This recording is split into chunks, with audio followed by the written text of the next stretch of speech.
Assalamualaikum warahmatullahi wabarakatuh dan salam sejahtera.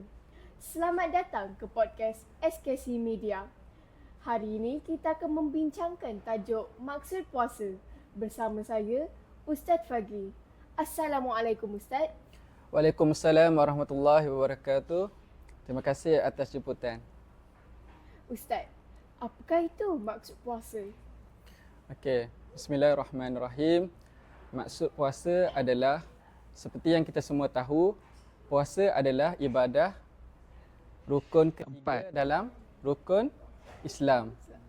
Okey, puasa adalah bermaksud menahan diri daripada makan dan minum serta tidak melakukan perkara-perkara yang membatalkan puasa.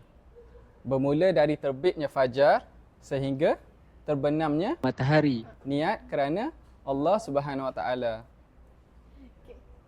Jadi bukan sekadar makan dan tak makan dan minum ke?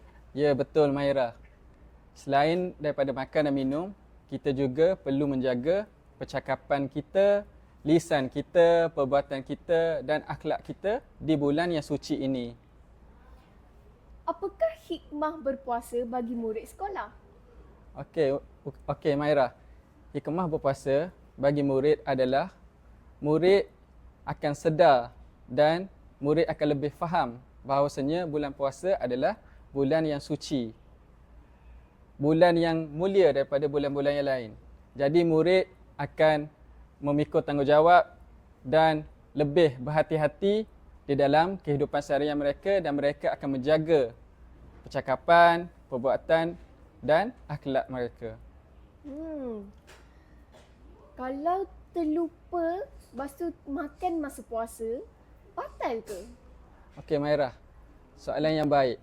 Okey, di sini Ustaz akan kongsikan satu hadis riwayat Bukhari yang berbunyi man akala nasian wa huwa shaim falyutimma saumahu fa innahu at'amahullah wa saqahu, yang bermaksud barang sesiapa yang berpuasa dan lupa makan, hendaklah seseorang itu menyempurnakan ibadah puasa kerana yang memberi makan dan minum tidak lain tidak bukan adalah Allah Subhanahu Wa Taala. Jadi di sini kalau kita terlupa tak ada masalah. Masih sah puasa kita dan kita perlu menyempurnakan puasa kita sehingga waktu iftar. Wah, menariknya. Tapi Ustaz, saya selalu berfikir, kenapa semasa bulan Ramadan saya selalu rasa marah je? Okey. Terima kasih Maira. Ustaz juga mahu kongsikan dekat sini puasa itu sendiri dari segi kalimahnya, perkataan puasa tu Ramadan datang daripada perkataan asal bahasa Arab Ramidha yang bermaksud panas terik. Panas yang tersangat panas. Bahasa Arabnya sara hamian, sangat panas. Jadi kita boleh faham bulan puasa ni adalah bulan ujian bagi umat Islam khasnya dan amnya kepada murid-murid. Jadi Ustaz boleh faham kenapa kita akan rasa marah, kita rasa tidak sabar, kita rasa tak boleh tahan untuk berbuka puasa. Jadi hikmahnya adalah kita harus bersabarlah dalam bulan puasa ni kerana bulan puasa memang kita semua tahu adalah bulan ujian kepada orang Islam. Okey. Ustaz ada tips tak supaya murid kekal bertenaga?